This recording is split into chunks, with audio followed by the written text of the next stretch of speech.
e vamos dar sequência à nossa série de mensagens sobre a carta de Paulo aos Filipenses. Portanto, irmãos, Filipenses, capítulo 1, versos de 12 a 26. Esse é o texto que nós vamos ler e aprender lições importantes para a nossa vida. Carta de Paulo aos Filipenses, capítulo 1, a partir do verso de número 12. Assentados reverentemente, os irmãos vão acompanhar a leitura da palavra de Deus que está em Filipenses, capítulo 1, a partir do verso 12. A situação do apóstolo contribui para o progresso do Evangelho. Assim nos diz a palavra do Senhor. Quero ainda, irmãos, cientificar-vos de que as coisas que me aconteceram têm antes contribuído para o progresso do Evangelho, de maneira que as minhas cadeias em Cristo se tornaram conhecidas de toda a guarda pretoriana e de todos os demais. E a maioria dos irmãos, estimulados no Senhor por minhas algemas, ousam falar com mais desassombro a palavra de Deus. Alguns efetivamente proclamam a Cristo por inveja e porfia. Outros, porém, o fazem de boa vontade. Estes, por amor, sabendo que estou incumbido da defesa do Evangelho. Aqueles, contudo, pregam a Cristo por discórdia, insinceramente, julgando suscitar tribulação às minhas cadeias. Todavia, que importa? Uma vez que Cristo, de qualquer modo, está sendo pregado, quer por pretexto, quer por verdade, também com isto me regozijo, sim, sempre me regozijarei, porque estou certo de que isso mesmo, pela vossa súplica e pela provisão do Espírito de Jesus Cristo, me redundará em libertação, segundo a minha ardente expectativa e esperança de que em nada serei envergonhado. Antes, com toda a ousadia, como sempre, também agora, será Cristo engrandecido no meu corpo, quer pela vida, quer pela morte. Porquanto para mim o viver é Cristo, e o morrer é lucro. Entretanto, se o viver na carne traz fruto para o meu trabalho, já não sei o que hei de escolher. Ora, de um lado e outro lado, de um e outro lado, estou constrangido, tendo o desejo de partir e estar com Cristo, o que é incomparavelmente melhor. Mas por vossa causa é mais necessário permanecer na carne. E convencido disso, estou certo de que ficarei e permanecerei com todos vós para o vosso progresso e gozo da fé, a fim de que aumente quanto a mim o motivo de vos gloriardes em Cristo Jesus, pela minha presença de novo convosco. Que Deus nos abençoe, irmãos, em nome de Jesus. Amém. Irmãos, essa é a segunda mensagem da série sobre a carta de Paulo aos Filipenses, e há 3 semanas quando começamos essa série, o título da mensagem daquele domingo foi: devemos nos lembrar que não somos esquecidos. Devemos nos lembrar de que não somos esquecidos. E naquela ocasião, nós falamos que Paulo estava orando pela igreja, que Paulo estava intercedendo pela igreja. Foi essa a tônica da mensagem, da primeira mensagem da série sobre a carta de Paulo aos Filipenses. Então, esse foi apenas um pequeno flashback do que nós estudamos, para que nós possamos, refrescando a memória, entrar agora na sequência desse texto. Na noite de hoje, irmãos, nós queremos falar sobre o tema vivendo em meio a lutas. Vivendo em meio a lutas. O contexto desse texto, irmãos, é o mesmo, nós não podemos tirar isso da nossa mente. Quando Paulo escreve essa carta à igreja de Filipos, ele está preso. Os estudiosos não sabem muito bem ao certo onde se dá essa prisão. Se ele está preso em Éfeso, se ele está em Roma, há alguma divergência entre os estudiosos. mas isso é o menor, isso é o que menos importa nesse instante. Ele está agrilhoado, ele está aprisionado, talvez em Roma, mas isso, repito, não é o mais importante. Então vamos tentar trazer a nossa memória, embora nós nunca estivemos nesse contexto. Vamos pensar numa pessoa que está sendo privada do seu direito de ir e vir. Ele não pode sair de onde está. Ele perdeu a sua autonomia. Então ele não tem mais liberdade de, vou ali comprar um cacho de bananas, ou vou ali tomar um sorvete, ou vou ali tomar um café, vou conversar, vou abraçar os meus filhos, vou passear com a minha família. A pessoa não tem essa liberdade, ela não tem essa capacidade. Ela está totalmente privada, absolutamente privada do seu ir e vir. Naturalmente é uma pessoa, irmãos, que deveria estar entristecida, absolutamente entristecida, até porque nós sabemos muito bem o contexto da prisão de Paulo. Ele foi preso porque pregava a verdade, ele não foi preso porque era um malfeitor. Então era uma prisão injusta. Isso deveria levar, irmãos, esse homem a ser uma pessoa das mais aborrecedoras e aborrecidas do mundo. Esse é o contexto. Então ele está preso, privado de liberdade. Entretanto, ele escreve essa carta para a igreja de Filipos dizendo: alegrai-vos. A tônica da palavra de Filipenses a mensagem é essa. Então o tema da mensagem é: vivendo em meio a lutas. Nós queremos extrair dentro desse texto, irmãos, 3 lições que nós aprendemos com o apóstolo Paulo sobre como viver em meio a lutas. Haja vista que, por mais que nós hoje não estejamos presos como ele estava, também todos nós passamos as nossas lutas das mais diversas origens. Pode ser origem conjugal, financeira, familiar, psicológica, psiquiátrica. No labor do nosso trabalho pode ser um trabalho extremamente estressante, pode ser que nós estejamos reféns de alguma situação no passado. Como viver? Como trabalhar essa situação que nós não podemos mudar? Paulo não podia mudar o seu contexto. Então, na noite de hoje, nós queremos aprender 3 lições com o apóstolo Paulo, vivendo em meio a lutas. A primeira lição que fica muito clara na palavra do apóstolo Paulo, que ele está nos ensinando, é: aproveite as oportunidades para testemunhar a sua fé em Cristo Jesus. Primeira lição: aproveite as oportunidades para testemunhar a sua fé em Cristo Jesus. Volte o seu olhar para o verso de número 12. Filipenses 1:12 diz assim: quero ainda, irmãos, cientificar-vos de que as coisas que me aconteceram têm antes contribuído para o progresso do Evangelho, de maneira que as minhas cadeias em Cristo se tornaram conhecidas de toda a guarda pretoriana e de todos os demais. O contexto é de prisão. Ele poderia estar aborrecido, mas o que ele faz quando ele está no meio dessa luta? Ele está dizendo: eu estou testemunhando de Cristo. Então, em meio a lutas, irmãos, o que é comum nós fazermos?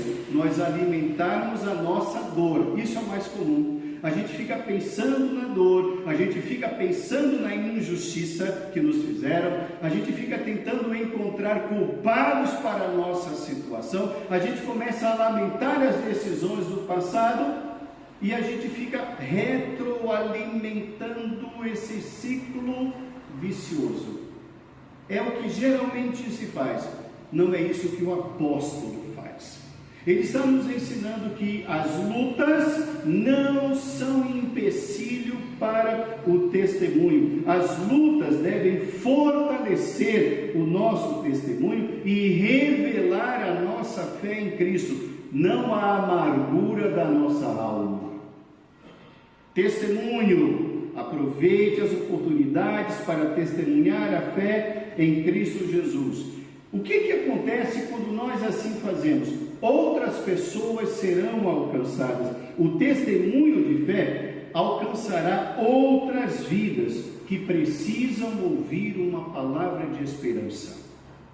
Então, no verso de número 13, ele diz: de maneira que as minhas cadeias em Cristo se tornaram conhecidas de toda a guarda pretoriana, e ele prossegue, e de todos os demais. Testemunho. Em meio a lutas, aproveite para testemunhar. O testemunho de fé vai alcançar outras vidas que precisam. O testemunho de fé vai despertar outros que se encontram entristecidos, abalados, adormecidos e desanimados. Volte o seu olhar para o verso 14. O verso 14 diz: a maioria dos irmãos, estimulados no Senhor por minhas algemas, ousam falar com mais desassombro a palavra de Deus. Observe bem, ele está no meio da luta, ele não está entendendo nada, sofrendo injustiças, mas ele testemunha de Cristo Jesus. O testemunho é bom.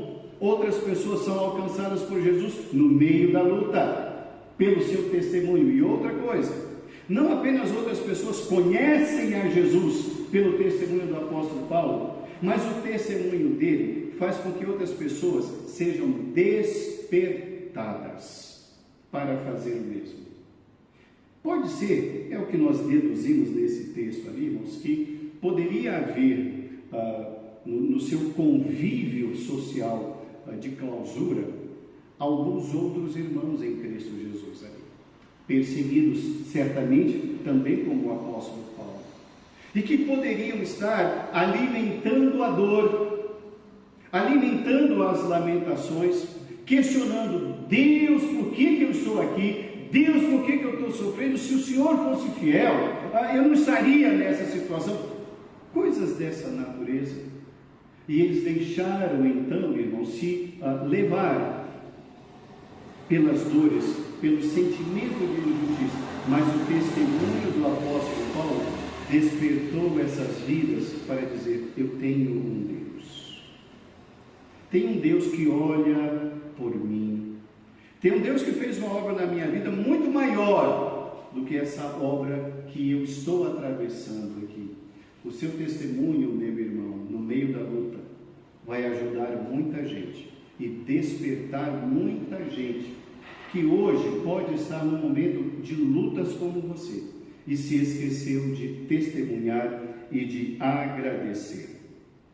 No meio dessa luta ainda, irmãos, haverá aqueles que tentarão diminuir, tentarão desanimar, tentarão humilhar, mas isso não pode ter poder sobre nós. Volte o seu olhar para o verso 17.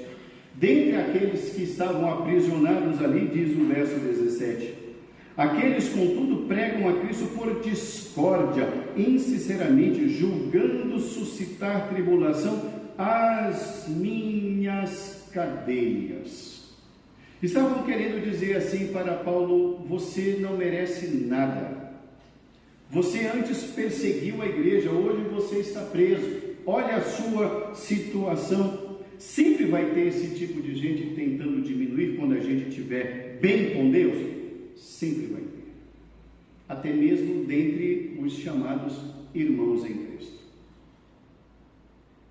Mas Paulo, irmãos, ele tem a sua fé tão bem firmada que ele não permite que esse povo que se levanta para calá-lo, silenciá-lo, humilhá-lo, diminuí-lo, que eles sejam maiores do que a fé dele. Paulo não permite. Ele diz: eu sei identificar as coisas. Tem gente aqui que está testemunhando de maneira verdadeira. Tem gente aqui que está testemunhando de maneira correta, de maneira santa. Tem gente aqui levantando testemunhos sinceros sobre Jesus.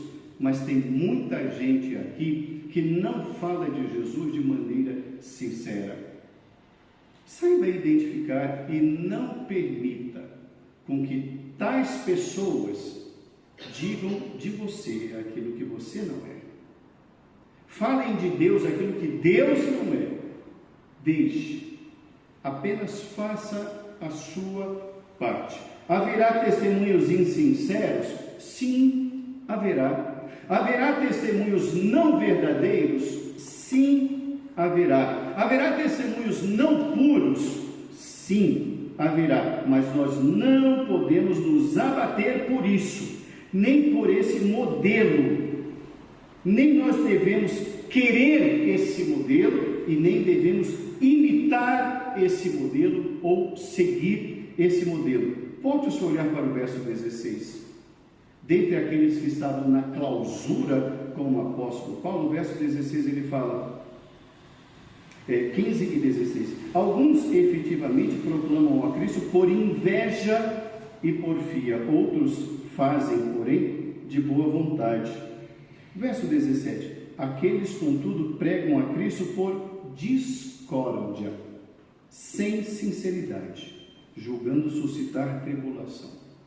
Sempre vai ter, irmãos, um tipo ou um modelo ou um novo paradigma sobre proclamação e testemunho. Se não é sincero, meu irmão, a gente não tem poder para calar esse povo. Tem muita gente proclamando Jesus ou citando o nome de Jesus nesse modelo, nesse padrão. O que é que a gente aprende com o apóstolo Paulo? Deixa. Mas esse não é modelo e não deve ser padrão do nosso testemunho. O nosso testemunho deve ser verdadeiro. Falar de fato quem é Jesus. Não iludir as pessoas com promessas que Jesus nunca falou. Com palavras que Jesus Cristo nunca pronunciou. Com promessas que nenhum profeta ou Deus confirmaram. Se tem alguém testemunhando com insinceridade, deixe. Aquele já aprendemos, não é modelo para ser seguido pela igreja fiel de Jesus Cristo. Primeira lição, em meio a lutas, testemunhe a sua fé de Cristo Jesus. Não se cale, não alimente tristeza, não alimente sentimentos de injustiças ou sentimento de que Deus abandonou. Testemunhe a sua fé em Cristo Jesus. Uma segunda lição que nós aprendemos nesse texto, irmãos, com o apóstolo Paulo, sobre vivendo em meio a lutas, é: renove as suas esperanças pelo poder da oração. Renove as suas esperanças pelo poder da oração. Volte o seu olhar para o verso de número 19. O verso de número 19 diz: porque eu estou certo de que isto mesmo, pela vossa súplica e pela provisão do Espírito de Jesus Cristo, me redundará em libertação, segundo a minha ardente expectativa e esperança de que em nada serei envergonhado. Observe bem o contexto: prisão. Ele podia estar aborrecido com o Senhor, revoltado com a igreja, revoltado com os irmãos, podia ter negado a sua fé, mas não é nada disso que nós vemos nesse homem. Nós vemos um homem proclamando o seu testemunho. E ele escreve essa carta da prisão para dizer: conto com as orações de vocês. As orações de vocês são muito importantes para esse momento que eu estou presenciando. O que nós aprendemos nessa segunda lição, irmãos, de renovar as esperanças pelo poder da oração, é que nós precisamos intensificar os nossos momentos de oração. Precisamos intensificar a nossa vida de oração. Precisamos, irmãos, de intercessores. Isso é muito importante. Essa palavra de Paulo aqui para a igreja, ele está dizendo muito claramente: estou certo de que pela vossa súplica a minha esperança será renovada. O que ele está dizendo é: irmãos, orem por mim. Eu conto com as orações de vocês. As orações de vocês são muito importantes para mim. Às vezes, irmãos, sabe por que isso é interessante? Eu sempre digo isso para os irmãos. Desde muito jovem, irmãos, eu sempre aprendi a ler a Bíblia, uns 12 anos, 10 anos de idade. Uma coisa que sempre me chamou a atenção, e isso eu aprendi na escola bíblica dominical com as minhas professoras de escola bíblica dominical, é que nunca me apresentaram nas histórias bíblicas um herói. Nunca nenhuma professora minha de escola bíblica dominical, quando me contaram a história de Davi e Golias, a história do apóstolo Paulo, de Pedro, da multiplicação dos pães, nunca nenhuma professora me falou: veja esse herói. Nunca. Eu aprendi desde cedo, na escola bíblica da igreja presbiteriana, que eram pessoas simples como eu e você. Então eu aprendi a ler a Bíblia sem procurar nenhum herói. Eu nunca achei nenhum herói na Bíblia.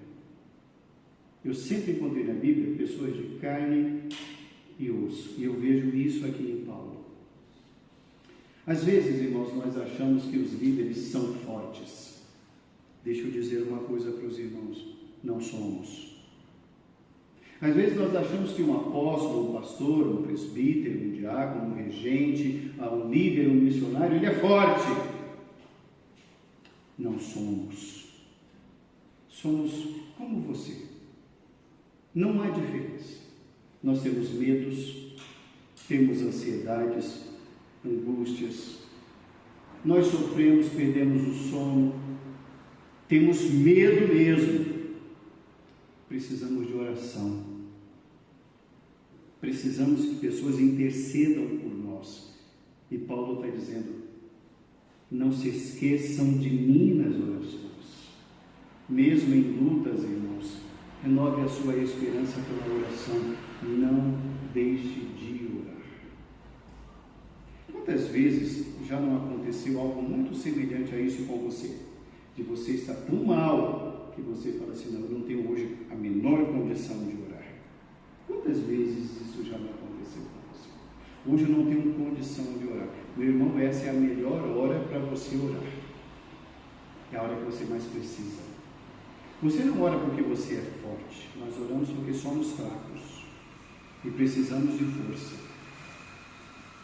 A igreja, irmãos, deve ser uma igreja formada por intercessores. A intercessão renova a esperança de quem está sofrendo. No início do nosso culto hoje, nós começamos louvando a Deus com o cântico: não tenhas sobre ti um só cuidado, qualquer cuidado que seja. O teu trabalho é descansar em mim. Porque como homens que somos, e todos assim o somos, nós temos todos os sentimentos que são naturais ao ser humano. E mesmo assim a gente vem para a igreja, vem para prestar culto ao Senhor. Mas ninguém sabe do interior da vida de ninguém aqui dentro. Por vezes a gente vê uma pessoa sorrindo e a gente não faz ideia da luta que aquela irmã está atravessando, da dor que ela teve que engolir e vir para a casa do Senhor.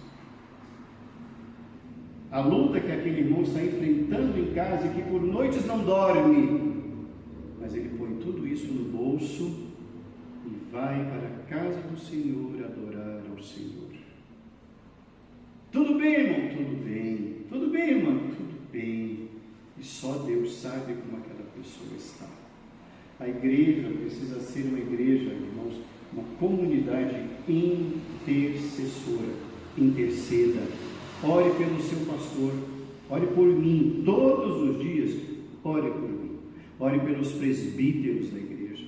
Todos os dias. Ore pelos diáconos da igreja.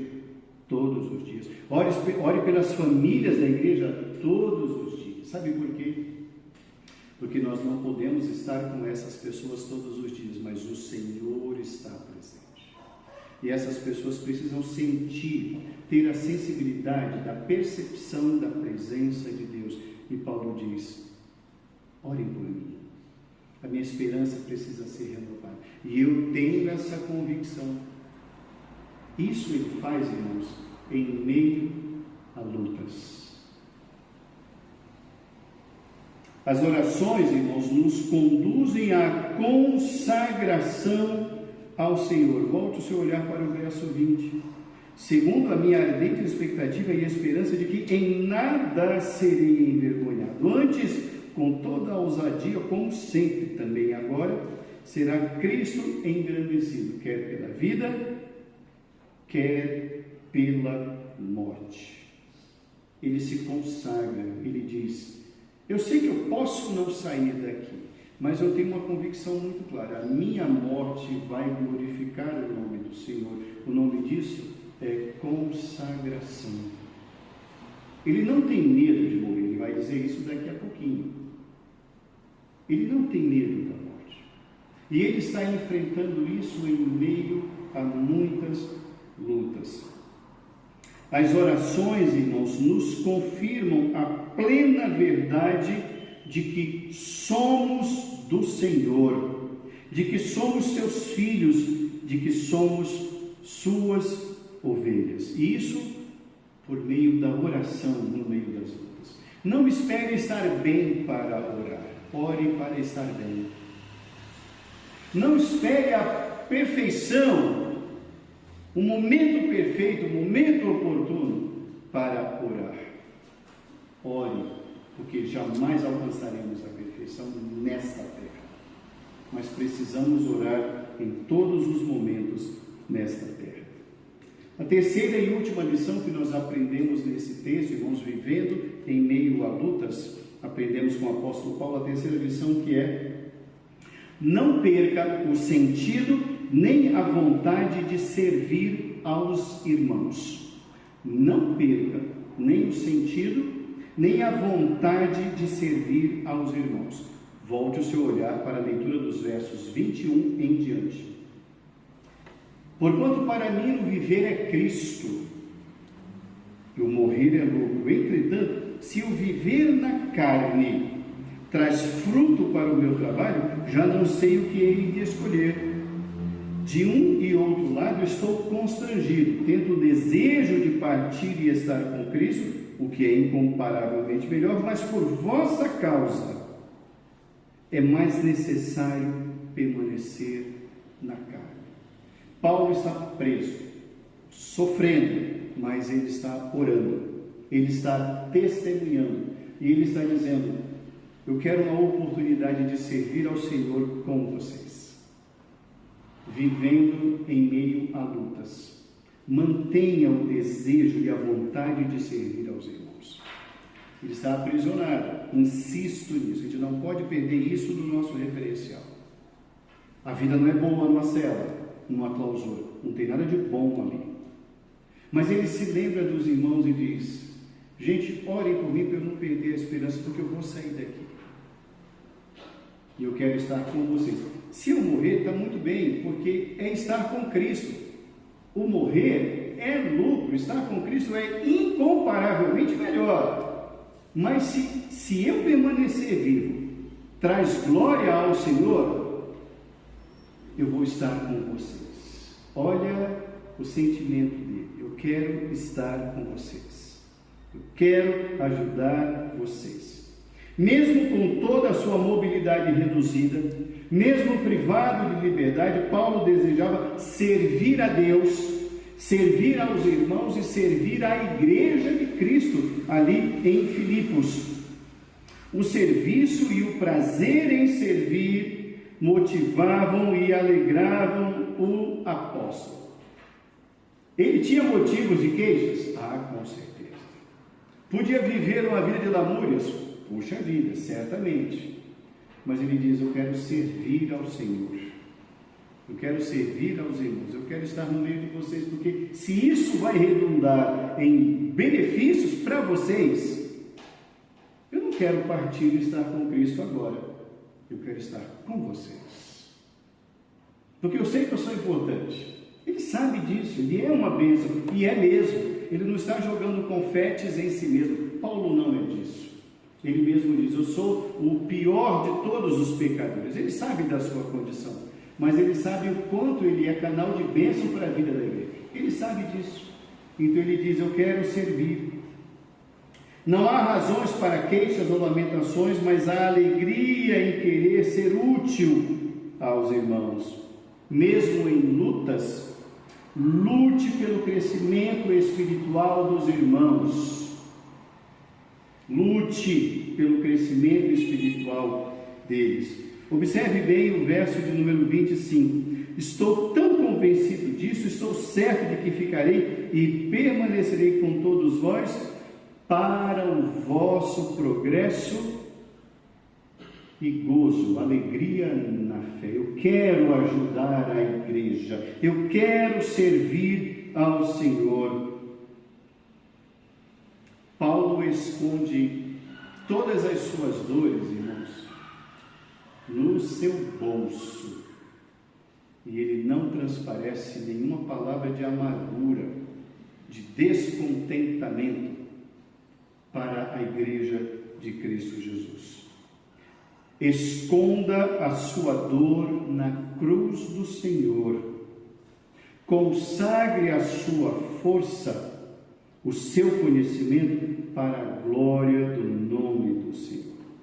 Existem muitos que necessitam de graça, existem muitos que necessitam de conselho, aconselhamento, ensino, apoio, conhecimento, ajuda, consolação, oração.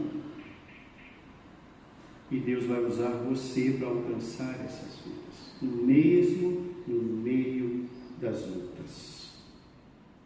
Concluindo a nossa reflexão na noite de hoje, irmãos, mesmo em meio a lutas, não deixe de testemunhar de Jesus. Mesmo em meio a lutas, renove as suas esperanças por meio da oração. Mesmo no meio das lutas, não perca nem o sentido, nem a vontade de servir ao Senhor, à igreja do Senhor e aos irmãos no Senhor. Temos todos nós muito a ajudar. Temos todos nós muito a fazer, mesmo em meio às nossas lutas. Mesmo em meio às lutas. O que nós estamos aprendendo aqui com o apóstolo Paulo, irmãos, é que é totalmente possível encontrar a paz, a felicidade e a alegria no mesmo lugar que nos causa dor. É possível encontrarmos paz, alegria, contentamento e satisfação no mesmo lugar que nos causa dor. Paulo está numa prisão e de lá ele escreve: alegrai-vos no Senhor. Ele está numa prisão, um lugar de dor, e ali ele encontra contentamento, vivendo em meio à dor. Podemos encontrar, irmãos, felicidade no lugar onde nos causa dor, porque Paulo está em Cristo. Estando em Cristo, irmãos, não importa onde estivermos, em cidade A, B ou C, uma grande cidade com grandes recursos, ou numa pequena choupana onde sequer há energia elétrica. Quando estamos em Cristo, estamos completos. Existe um hino no nosso Inário Novo Cântico que fala sobre isso. Ele diz assim: se existe em casa a pobreza, se a pobreza também ao redor, sustentável será com certeza quando existe no lar, quando reina no lar doce amor. Não importa onde quer que estejamos, quando estamos em Cristo, temos paz.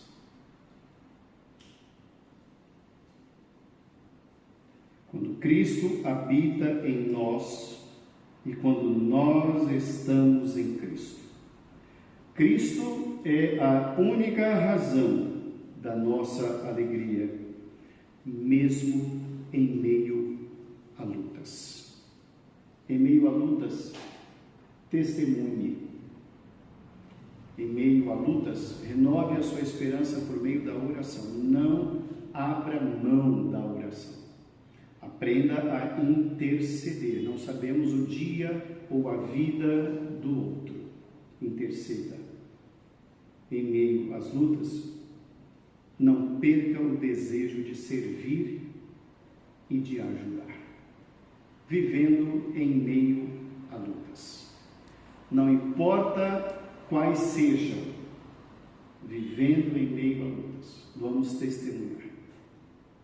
Vivendo em meio a lutas pode ser a enfermidade, pode ser uma dúvida, pode ser algo terrível, pode ser um sentimento amargo que esteja ali visitando a sua alma todas as noites. Não importa. Mantenha as suas esperanças, não deixe de orar. As orações dos irmãos de Filipos estavam sendo ouvidas nos céus e alcançando Paulo bem distante. Que Deus nos ensine na noite de hoje, irmãos, a nos fortalecer no meio das nossas lutas. Todos nós aqui temos as nossas lutas, todos nós as temos. Talvez nós não comentemos com os demais, talvez nós não tenhamos liberdade, o tempo, oportunidade de compartilhar, mas todos nós temos lutas. Em meio a lutas, nós vamos vivendo com o apoio e a graça do Senhor. Ore pelos seus irmãos. Não abandone os seus irmãos. Ore. Você não pode estar presente, mas Deus pode. Ore ao Senhor. Consagre esse tempo de oração para interceder. Aprendamos a ser intercessores. E nós vamos atravessar a vida bem, mesmo em meio a lutas. Que Deus nos abençoe, irmãos, em nome de Jesus. Amém.